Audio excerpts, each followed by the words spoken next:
F them picks. That's essentially what Suns owner Matt Ishbia is saying when he says that the 2024 and the 2031 first-round picks, the only two first-round picks that the Suns will have ahead of this upcoming draft, are up for sale. But is that really the plan? Is he bluffing? Are the Suns actually considering drafting a player with the 22nd overall pick in this upcoming draft?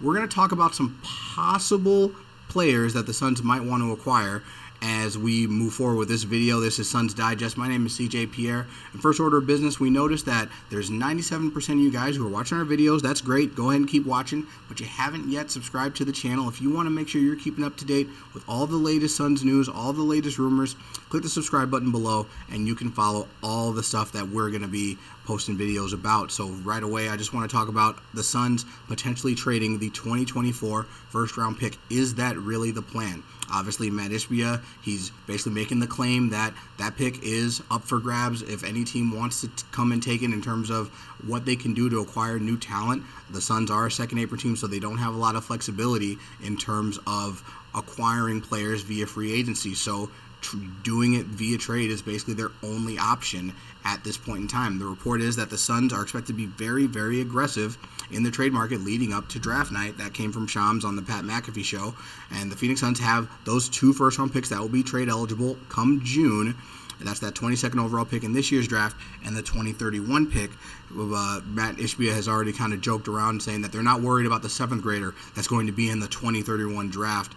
They are looking to acquire talent now, but that doesn't necessarily mean that they have to trade the 2024 first-round pick. There is some talent in this upcoming draft, and there are potential Suns 2024 draft picks that could contribute to the team right away. So when I was doing my research for this video, I was looking at some mock drafts to try and just judge and see if I could gauge what players could be around when the Suns pick with that number 22 overall pick. They're sandwiched right in between New Orleans and head coach Mike Budenholzer's team, his former team, the Milwaukee Bucks. So when you're picking that low in the draft, you're not looking at the high caliber lottery picks. There's no Alex Sarr, who will probably be the number 1 overall pick to the Atlanta Hawks. So the Suns are really going to have to do their research if they actually do want a player in this upcoming draft. So let's take a look at some potential candidates. Let's start with Carlton Bub Carrington. Now he is a point guard out of Pittsburgh. Now, Bob Carrington, he's a bigger point guard. He's about 6'6", and he's really athletic, but he is a true point guard. That is one of the things that we've been talking about the Suns desperately need. They need a point guard to help manage the big three. When you got Bradley Beal, Devin Booker, and Kevin Durant, none of them are true point guards. None of them are true facilitators, and that's something that Bob Carrington is. He is a facilitator. He is a playmaker, and he does a really good job of getting his teammates involved. He struggles shooting. He's not too polished in terms of that regard, but he loves to get downhill. He loves running, fast break, and if Mike Budenholzer wants an up-tempo offense, Bob Carrington is someone that he might want to look at. If you take a look at his stats during his 1 year at Pittsburgh, averaging 13.8 points, 5.2 rebounds, 4.1 assists per game. Now, don't look too closely at the assist statistic. The college basketball game is a much slower paced game, so there's a lot more hockey assists when it comes to that. So Bob Carrington, as one of the videos that I watched, he is a playmaker. He's pretty dynamic.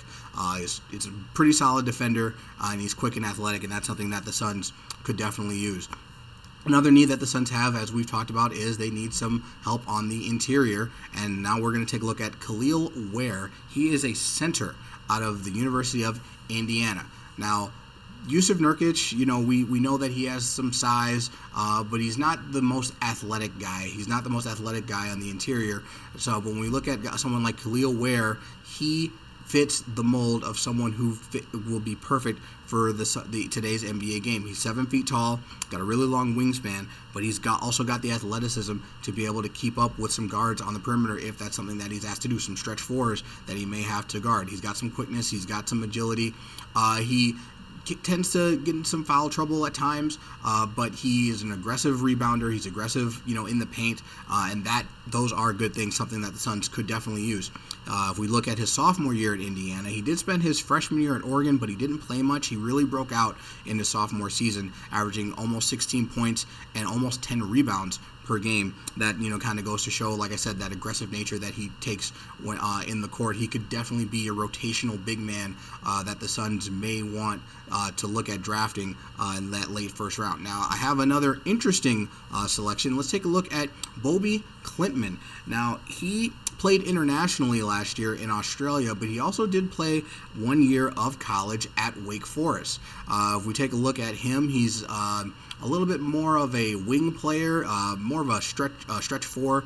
He also needs to work on his shooting, but he's got the athleticism to play the four. He's about 6'8", another long wingspan, and he's definitely another rotational depth piece, really solid defender. Really athletic, and has a lot of skills that could develop.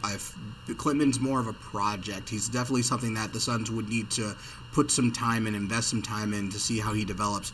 Let's take a look at his stats during his 1 year at Wake Forest. He averaged about 5 points per game, about 4.5 rebounds per game. So again, with Klintman, it's not necessarily the stats, the overall makeup of him. It's what he could turn into, what kind of prospect he could develop into down the road, and what kind of investment the Suns want to make in a player like that. So those are the three guys that I really looked at when I was looking at some mock drafts and seeing what players might be available at Brown pick 22. But there's one more name I thought, we could have a little bit of fun with and just talk about the possibility of it. It's another point guard. Again, the Suns need that true point guard. Let's talk a little bit about Bronny James. Yes, probably the most talked about player that is eligible for this upcoming draft. There's such a wide range of topics when it comes to Bronny and his potential in the NBA. Bronny did spend 1 year at USC. He didn't play too much. I know there was a lot of worry in terms of his health. We know he did have that health scare ahead of his freshman season at UFC, but he did end up, taking the court, end up having some playing time. Not too productive for Bronny during his time at UFC, averaging just under 5 points per game, 2.8 rebounds per game, and 2.1 assists. So that's not necessarily the stat line that you're looking for when you're trying to invest in the potential for a starting point guard moving forward. But there is that one little thing about Bronny James that everyone knows about. Yeah, that's right. He is the son of LeBron James. Yes, there is always going to be that father-son connection, all the rumors, LeBron talking about how badly he wants to be able to play with his son. So then the speculation begins. Will Bronny James be drafted by a team just in the thought that they might then also get LeBron to join? LeBron has the potential to be a free agent if he wants. He has a player option with the Los Angeles Lakers. But obviously, he's not going to take some kind of veteran minimum deal to join some team. If the Phoenix Suns did, for whatever reason, believe that they were going to draft Bronny James, they wouldn't be doing it with the thought that they would also get LeBron James. But can you imagine that? Imagine that starting lineup. You've got Bronny, Bradley Beal, Devin Booker, Kevin Durant, and LeBron James. That would be a very interesting lineup to possibly throw out there. It's just speculation. It's just a joke. There's no way that the Phoenix Suns are getting LeBron James. Just get that out of your system. That's not happening, guys. So unfortunately for that. But the potential to draft Bronny does exist if they believe that he can actually develop and be an NBA player. Now, he's a little bit on the smaller side. He was listed at 6'4" in college, but he's probably more closer to like 6'1" without shoes on, so maybe you give or take like 6'2", really. So he is kind of undersized. He has improved as a shooter over the course of time when he was in high school, and even in college. Wasn't given too much playing time when he was at USC, but obviously that system was a little bit different. There's so many other dynamic players on that roster. He didn't really get a chance to shine. Could Bronny James be someone that the Suns acquire and then put in the G League to develop a little bit? Maybe. I think it's a possibility. He would sell tickets. He's going to be a very high draw. Whatever team he goes to, summer league games, preseason games, people are going to want to watch Bronny play. So there is a business side to it when it comes to looking at Bronny. But I do believe that I don't think it's just this open and shut case that the Phoenix Suns are going to trade the 2024 first-round pick. I really think there is a possibility that they do end up drafting a player, not just because the player could improve their roster, but they might not be able to find a trade partner to take on some of these other contracts like Nasir Little that they're trying to move from. Maybe if they're trying to move from Yusuf Nurkic, is someone going to want to take that contract and just tag on to that first-round pick? They may not want to do that. They may not want to get rid of more draft capital if they're not getting the return that they want in some of these trades that they're looking for. It's going to be a wild ride. It's going to be an interesting offseason. It's going to be interesting to see exactly what the Suns end up doing with these picks.